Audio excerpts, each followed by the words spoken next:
Imaginez si l'Allemagne nazie avait eu un plan secret, caché même à de nombreux généraux, capable de changer le cours de la Seconde Guerre mondiale. Un plan qui impliquait des armes révolutionnaires, des stratégies désespérées et même l'obsession pour une ressource vitale pouvant décider du destin du conflit. Mais pourquoi ce plan a-t-il échoué? Qu'y avait-il réellement derrière la guerre totale prêchée par Goebbels? Et si cela avait réussi, le Troisième Reich aurait-il pu changer le cours de l'histoire? Dans la vidéo d'aujourd'hui, vous allez découvrir le dernier et désespéré projet de Hitler pour tenter de gagner la guerre, depuis la course au pétrole du Caucase jusqu'aux soi-disant Wunderwaffen, les armes secrètes qui promettaient des miracles, mais arrivèrent trop tard. Préparez-vous, car la vérité sur le plan final de l'Allemagne nazie est bien plus surprenante que vous ne l'imaginez. Abonnez-vous à la chaîne pour ne rien manquer. De quel endroit du monde regardez-vous cette vidéo maintenant? Laissez votre réponse dans les commentaires. La fin du rêve du Blitzkrieg. La Seconde Guerre mondiale avait transformé l'Allemagne en une puissance apparemment invincible. Le concept de Blitzkrieg, la guerre éclair, semblait être la clé du succès nazi. Des attaques rapides, mécanisées et coordonnées écrasant les défenses ennemies avant qu'elles ne puissent réagir.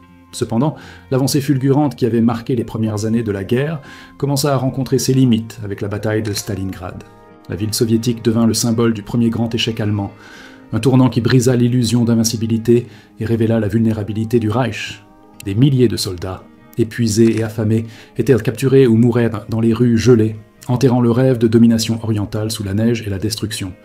Ce silence pesant sur Stalingrad n'était pas seulement une défaite militaire, c'était l'annonce que l'Allemagne ne dicterait plus seule le cours de la guerre. Alors que la nouvelle de la chute de Stalingrad se répandait à travers l'Europe, l'impact psychologique sur le peuple allemand fut dévastateur. Pour la première fois, civils et militaires réalisèrent que la nation autrefois indomptable pouvait être vaincue. Rumeurs, murmures et conversations prudentes commencèrent à circuler, sans courage pour affronter directement la vérité. Malgré cela, pour la direction nazie, admettre la défaite était impensable.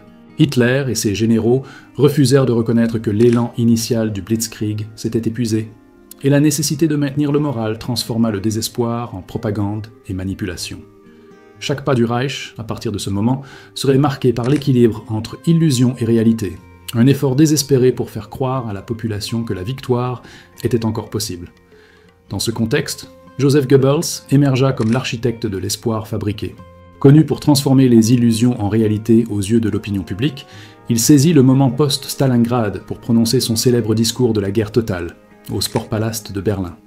Avec des gestes théâtraux et des mots enflammés, Goebbels appela le peuple à tout sacrifier, confort, loisirs, famille, au nom du Reich. L'idée était claire, transformer chaque citoyen en engrenage de la machine de guerre.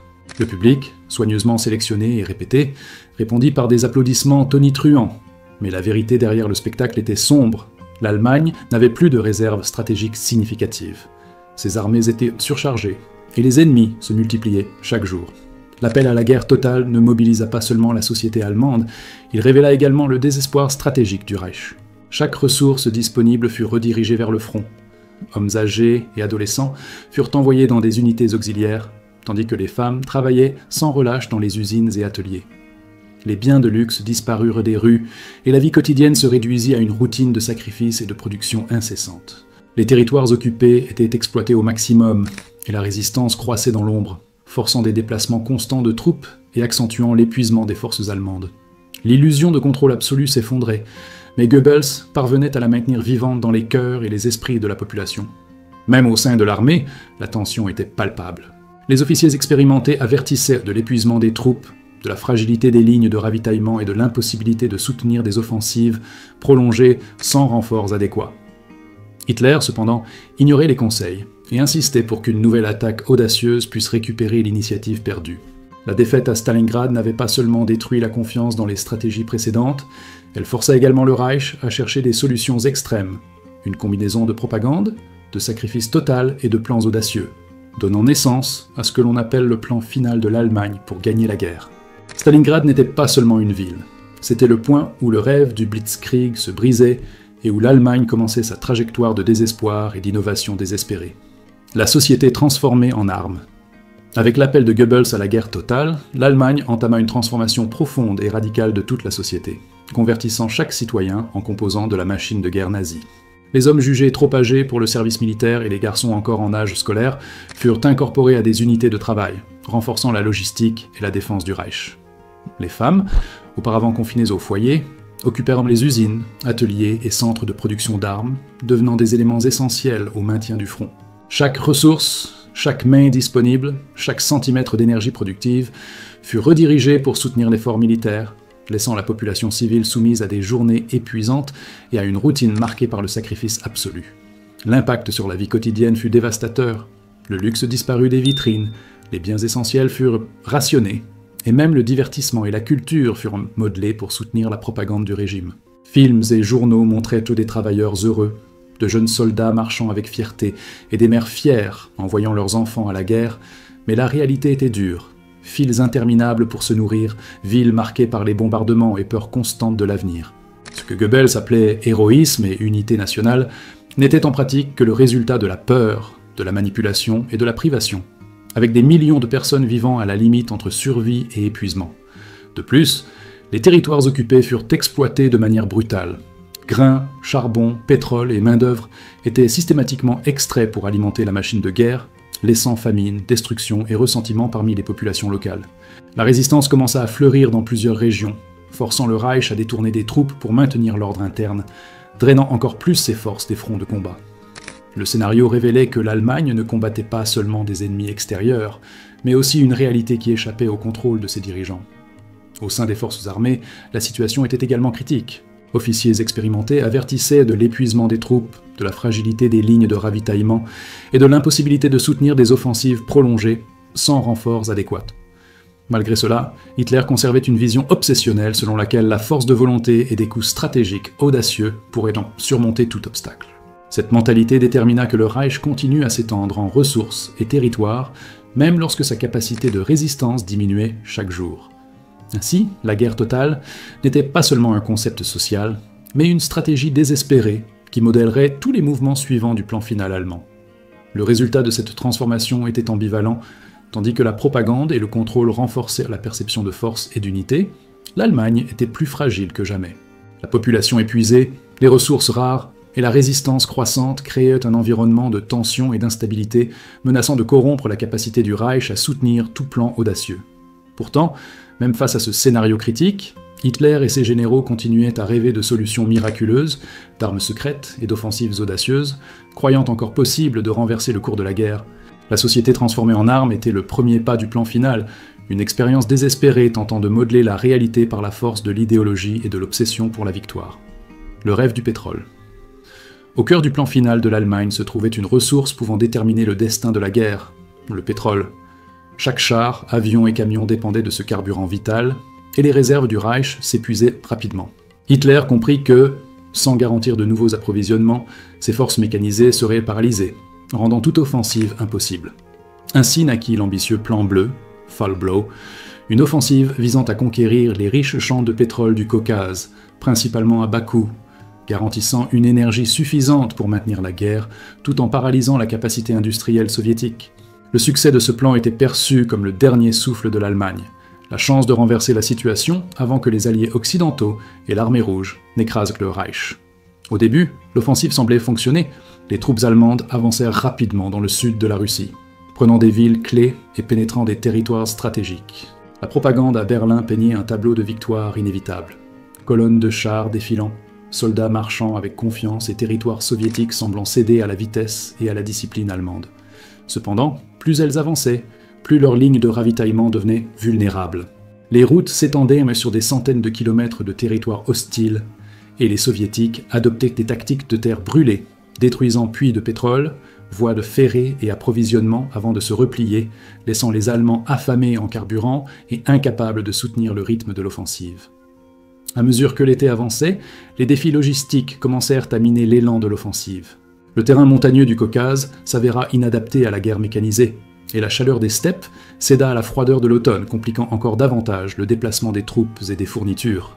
Des troupes fraîches soviétiques contre-attaquaient avec force, empêchant l'avancée allemande et obligeant le Reich à diviser ses forces pour protéger des flancs vulnérables, comme la ville de Stalingrad. L'effort pour conquérir le pétrole devint une course épuisante, drainant hommes, véhicules et munitions dans une lutte de plus en plus inatteignable. Le drame du plan bleu révéla l'ironie tragique du Reich. L'opération qui devait garantir du pétrole consommait plus de carburant qu'elle n'en produisait. Les chars s'arrêtaient faute de carburant, les convois étaient constamment attaqués, et les missions aériennes annulées par insuffisance de ressources. Pendant ce temps, le haut commandement à Berlin insistait pour avancer, ignorant les avertissements sur la fragilité des lignes de ravitaillement et l'épuisement des troupes. La campagne qui promettait d'assurer la survie du Reich se transforma rapidement en bataille désespérée de résistance, marquée par d'énormes pertes et un progrès stagné.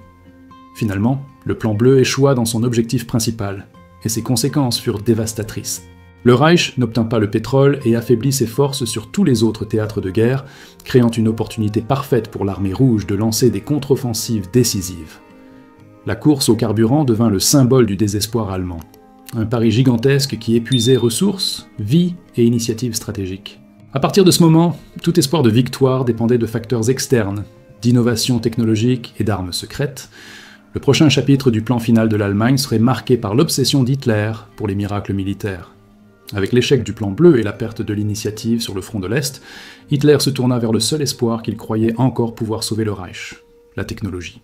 Apparurent alors les soi-disant Wunderwaffen, ou armes merveilleuses, conçues pour renverser le cours de la guerre de manière décisive. Parmi elles, la fusée V2 se distingua comme symbole d'innovation et de terreur. Capable d'atteindre des vitesses supersoniques et de voler sans avertissement jusqu'aux villes ennemies, elle dévastait des zones urbaines à Londres et à Anvers, détruisant bâtiments et vies et provoquant une panique généralisée. Cependant, malgré son impact psychologique, la V2 ne pouvait pas modifier l'équilibre stratégique. Elle tuait des civils, mais ne ralentissait pas la marche implacable des armées alliées. Un autre exemple notable fut le Messerschmitt Me-262, le premier chasseur à réaction opérationnelle au monde.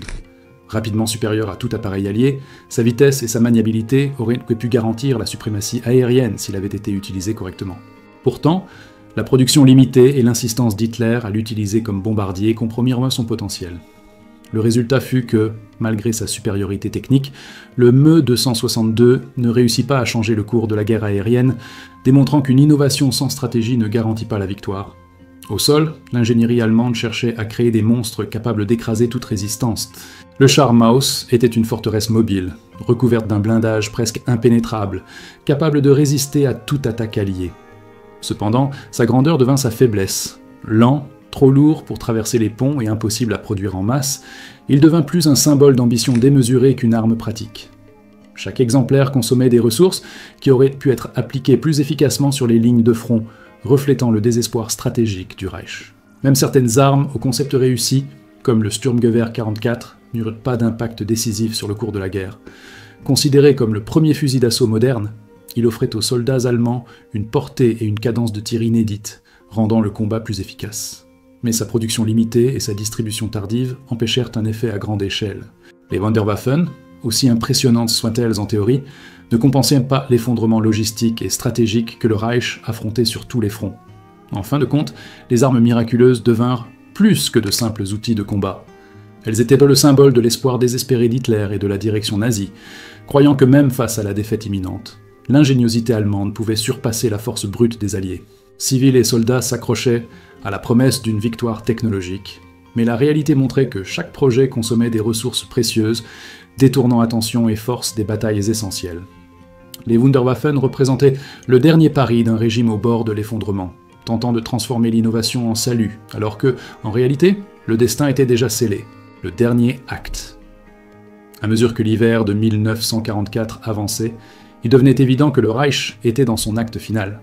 Les fronts de bataille s'effondraient, les ressources se faisaient rares et les forces humaines étaient épuisées. Chaque offensive audacieuse, chaque arme miraculeuse et chaque manœuvre stratégique se révélait insuffisante face à la pression alliée sur plusieurs fronts. L'Allemagne, qui autrefois dictait le cours de la guerre, luttait désormais désespérément pour survivre, transformant chaque jour en un effort frénétique de résistance. Le plan final, qui reposait auparavant sur des conquêtes stratégiques et des armes innovantes, était devenu un jeu de survie, dans l'espoir de retarder l'inévitable effondrement. Hitler restait obsédé par des victoires décisives, croyant que des mouvements audacieux pourraient restaurer l'initiative. Dans son imagination, la combinaison d'offensives régionales, de réserves stratégiques et de Wunderwaffen pouvait créer une chance de renversement miraculeux. Mais la réalité était implacable. Des chars immobilisés, des routes de ravitaillement détruites, des villes dévastées et des troupes épuisées rendaient un chaque plan de plus en plus fragile. Pendant ce temps, les Alliés avançaient avec une force écrasante, soutenue par une production industrielle massive, une logistique efficace et une supériorité aérienne. Le Reich, aussi ingénieux soit-il, ne pouvait plus rivaliser à grande échelle avec la puissance combinée de ses ennemis. Sur le plan intérieur, la population allemande subissait le poids d'années de guerre totale. Les villes détruites, les files interminables pour se nourrir, la pénurie de carburant et la peur constante des bombardements rendirent le quotidien insupportable. La propagande de Goebbels, qui transformait autrefois le désespoir en espoir, perdait de son effet face à l'évidence de la défaite. Des milliers de familles attendaient des nouvelles de fils et de maris qui ne reviendraient jamais des fronts, tandis que le Reich voyait son propre peuple épuisé, physiquement et moralement. La société transformée en armes se retrouvait désormais vulnérable et exténuée, reflétant la fragilité de l'Empire en déclin. Pendant ce temps, sur le plan militaire, chaque décision devenait cruciale. Des attaques mal planifiées, des défenses insuffisantes et des exigences impossibles pour les soldats et les civils devenaient la norme. Le rêve d'un dernier coup décisif était remplacé par des tentatives de survie à tout prix. Les offensives finales, souvent désespérées, consommèrent des ressources qui n'existaient non plus, laissant le Reich plus vulnérable aux contre-attaques. Ce qui avait été conçu comme un plan secret et final pour la victoire se transformait en une série d'erreurs inévitables, annonçant l'effondrement complet de la machine de guerre allemande. En fin de compte, le plan final de l'Allemagne démontra une vérité profonde sur la nature de la guerre. Aucune ressource, aussi avancée soit-elle, ne peut remplacer la réalité stratégique et logistique. Conquérir des territoires, développer des armes extraordinaires et mobiliser toute la société n'a pas suffi à contenir la force combinée des Alliés. Chaque pari audacieux, du plan bleu au Wunderwaffen, n'a fait que retarder l'inévitable. L'Allemagne nazie, malgré son ambition démesurée et son innovation technologique, succomba à la somme de ses erreurs stratégiques, au manque de ressources et à la pression écrasante de l'ennemi, mettant un terme au dernier acte d'un plan qui n'aurait jamais pu changer le cours de l'histoire. Le plan final de l'Allemagne nazie nous révèle une leçon profonde. L'ambition démesurée et la technologie avancée ne peuvent pas surmonter la réalité stratégique et logistique. Chaque offensive, chaque arme miraculeuse, chaque effort désespéré pour transformer la société en machine de guerre s'est avéré insuffisant face à la force combinée des Alliés et à l'épuisement implacable des fronts. L'histoire du Reich nous montre que même les empires les plus puissants peuvent comme s'effondrer lorsque stratégie, ressources et réalité se heurtent à l'inévitabilité du destin. Aujourd'hui, nous avons exploré les derniers efforts désespérés du Troisième Reich, la course aux ressources vitales, les armes révolutionnaires et la transformation totale de la société en outil de guerre. Mais au-delà des faits, c'est une leçon sur les limites de la puissance et la fragilité des rêves impossibles. Si vous souhaitez continuer à découvrir des histoires fascinantes et des secrets impressionnants de l'histoire, abonnez-vous dès maintenant à la chaîne. Et pendant que vous y êtes, cliquez sur la vidéo qui apparaît à l'écran. Vous ne croirez pas ce que vous allez y trouver.